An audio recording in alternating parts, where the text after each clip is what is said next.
आज एक सियासी जमात के वर्कर्स का मिलिट्री कोर्ट में ट्रायल किया जा रहा है बगैर किसी तरमीम के, बगैर सुप्रीम कोर्ट से किसी वाज़ेह हुक्म के बगैर किया जा रहा है। तो ये सरासर गैर आईनी है और गैर कानूनी है। हमें तो खदशा है कि आपको IMF से अगला ट्रांच जो है वो नहीं मिलेगा और मजीद मुश्किलात की तरफ ये मुल्क जाएगा, इसकी मईशत को मजीद खड्डे में धकेला जाएगा। इमरान खान साहब अपनी रिहाई नहीं मांग रहे, मगर उनका वोटर और उनकी जमात उनकी रिहाई मांगता है, क्योंकि हमें वोट ही उनकी रिहाई के लिए पड़ा है।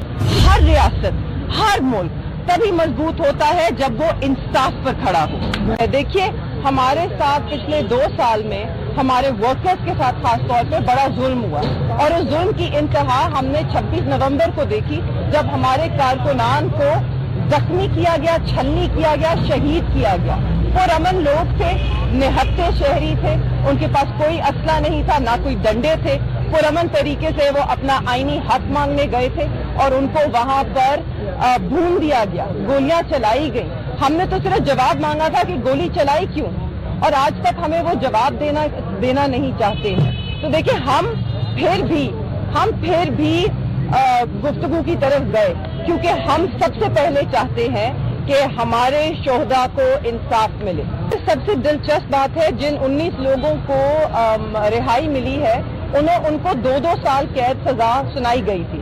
तो उनकी 2 साल कैद तो वैसे ही खत्म होने वाली थी, तो मेरे ख्याल में उन्होंने तो अपनी सजा पूरी भुगत ली। मगर हमारा मौक़िफ़ इस पर यह है कि सिविलियंस का मिलिट्री कोर्ट में ट्रायल जो है गैर आईनी है, गैर कानूनी है। तो उनको जो सजा दी भी गई है वो गैर कानूनी तौर पर दी गई है। सुप्रीम कोर्ट ने अभी भी इसके ऊपर एक वाज़ेह डिसीजन देना है कि क्या सिविलियंस का ट्रायल मिलिट्री कोर्ट में हो सकता है। हमारी नजर में नहीं हो सकता। ये आर्टिकल 9 की, आर्टिकल 10A की, आर्टिकल 175 की नफी करता है। आप सिविलियंस का कॉन्स्टिट्यूशन के तहत नहीं ट्रायल कर सकते। जब माजी में ट्रायल हुआ तहरीक तालिबान के दहशतगर्दों का मिलिट्री कोर्ट में, उसके लिए आईनी तरमीम की गई थी। दहशतगर्दों के ट्रायल के लिए मिलिट्री कोर्ट में आईन में तरमीम की गई। आज एक सियासी जमात के वर्कर्स का मिलिट्री कोर्ट में ट्रायल किया जा रहा है बगैर किसी तरमीम के, बगैर सुप्रीम कोर्ट से किसी वाज़ेह हुक्म के बगैर किया जा रहा है। तो ये सरासर गैर आईनी है और गैर कानूनी है। जी, उनसे कहें जरा करीब से देखें, सड़कों पे आवाम ही रो रही है। अब वही आवाम है जिन्होंने उनको मुस्तरद किया, वही आवाम है कि जिनके वोट पर उन्होंने डाका डाला। और जो ये कमी की बात कर रहे हैं इन्फ्लेशन में, इन्फ्लेशन की रेट में जो कमी आई है उसको मैं समझा दूं, जिस रफ्तार से महंगाई बढ़ रही थी उस रफ्तार में कमी आई है। मगर आप मुझे बताएं, क्या आपके महीने का खर्चा हर महीने कम हो रहा है कि बढ़ रहा है? क्या टमाटर, गोश्त, दाल, मुर्गी, तेल, आटे की कीमत हर महीने बढ़ रही है कि कम हो रही है? क्योंकि जहां तक मुझे मालूम है और मैं घर चलाती हूँ, हर महीने हमारा खर्चा तो बढ़ जाता है। उस पैसे में महीना में घर नहीं चलता और यकीनन आपके साथ भी यही होगा।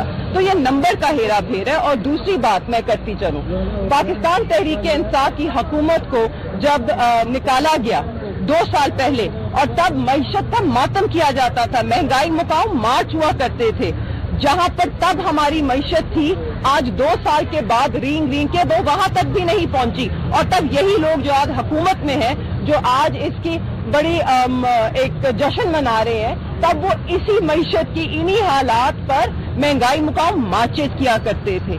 आज अभी भी आप उसी नहज पे करीब आए हैं। मगर आपके हुकूमत की तरफ से जो स्टेटिस्टिक्स आए हैं, आपकी इकोनॉमिक ग्रोथ 0.93% पे ग्रो कर रही है। जब तहरीक इंसाफ की हुकूमत को निकाला गया, तहरीक इंसाफ के दौर में 6% पे यही इकोनॉमी आपकी ग्रो कर रही थी। आपकी इंडस्ट्रियल ग्रोथ जो है वो अब बिल्कुल खत्म हो गई है, नेगेटिव है। आप डी इंडस्ट्रियलाइजेशन की तरफ जा रहे हैं। आप अपनी इंडस्ट्री को आपने वहां धकेल दिया कि जहां से वो रिकवर भी शायद ना कर पाए। और ये क्यों हो रहा है? क्योंकि आपकी कोई एनर्जी पॉलिसी जो है, जो आपने एनर्जी रिफॉर्म्स करने हैं, आपको उसके ऊपर कोई हैंडल नहीं है। आपका IMF का एक रिव्यू आने वाला है फरवरी के अंदर, उसके अंदर उन्होंने जो आपके सामने एनर्जी रिफॉर्म्स के हवाले से शराइत रखी थी, उस पर आपने कुछ नहीं किया।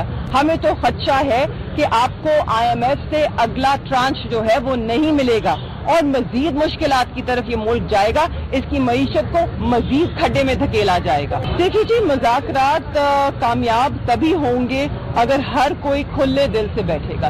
تحریک انصاف ہمارے 4 مطالبات تھے، ٹھیک ہے، جس میں مینڈیٹ کی واپسی اور 26ویں آئینی ترمیم بھی اس کا حصہ ہے، مگر آپ ہماری سنجیدگی کا اور اس بات سے ذرا جائزہ لے لیجئے کہ اس وقت ہم ان 2 پہ ہم بات کرنا چاہتے ہیں، مگر ہم پہلے کہہ رہے ہیں کہ ہمارے جو اس سے بھی زیادہ اول ترجیح رکھنے والے مطالبات ہیں، 26 نومبر اور 9 مئی پہ جوڈیشل کمیشن قائم کیا جائے، اس پہ ہم بات کر رہے ہیں ابھی۔ اور اس کے بعد ہم بات کر رہے ہیں ہمارے سیاسی قیدی جتنے بھی ہیں، چاہے وہ ہمارے لیڈرز ہیں، چاہے وہ ہمارے ورکرز ہیں، یا چاہے عمران خان صاحب خود ہیں۔ عمران خان صاحب اپنی رہائی نہیں مانگ رہے، مگر ان کا ووٹر اور ان کی جماعت ان کی رہائی مانگتا ہے، کیونکہ ہمیں ووٹ ہی ان کی رہائی کے لیے پڑا ہے۔ ٹھیک، ہم یہ 2 مطالبات سامنے رکھ رہے ہیں۔ میں کہتی چلوں، ہم کوئی ڈیل نہیں مانگ رہے، ہم قانون اور آئین کے مطابق اپنا حق مانگ رہے ہیں۔ اگر اس ملک کے جوڈیشل سسٹم کو میرٹس پہ چلنے دیا جائے، اگر واٹس ایپ ججمنٹس کے تحت نہ چلایا جائے، اور اگر میرٹس پہ فیصلے ہوں، تو ہمارے جتنے بھی سیاسی قیدی ہیں وہ سب ایک دن میں رہا ہوں گے، کیونکہ آپ کے سامنے ان کی بیل پچھلے 1.5 سال سے پینڈنگ ہے، اور سب کی بیل جائز میرٹس پہ بنتی ہے۔